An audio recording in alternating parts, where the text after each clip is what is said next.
नमस्कार. तुझा अनुभव खूप छान. मातीवरचा खेळ आपला मॅटवर गेला होता आणि आज मॅटवरनं थेट स्पेनला आलेला आहे.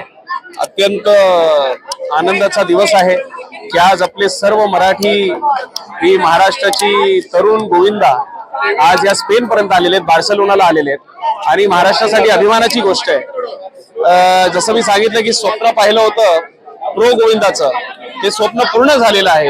आता एकत्र मिळून एक नवीन स्वप्न आपण सगळ्यांनी पाहिलेलं आहे, ते म्हणजे आपल्या या दहीहंडीला भारतातून आता थेट आपल्याला एक आंतरराष्ट्रीय स्तरावर न्यायचं आहे आणि ते स्वप्नही लवकरात लवकर पूर्ण होईल याची मला पूर्णपणे आशा आहे. तुमचा पाठिंबा नेहमीच आमच्या पाठीशी आहे आणि आज आम्ही इथे त्यामुळेच हे टीम वर्क आहे. हे फक्त माझं किंवा सरनाईक साहेबांचं नाही तर आपल्या सगळ्यांचं ही मेहनत आहे.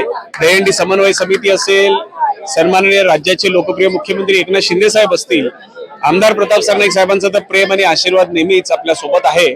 तर एकत्र मिळून आपली ही टीम वर्क असल्यामुळे आज हे सगळं शक्य होत आहे, एवढं मला या ठिकाणी सांगायचं. थँक्यू.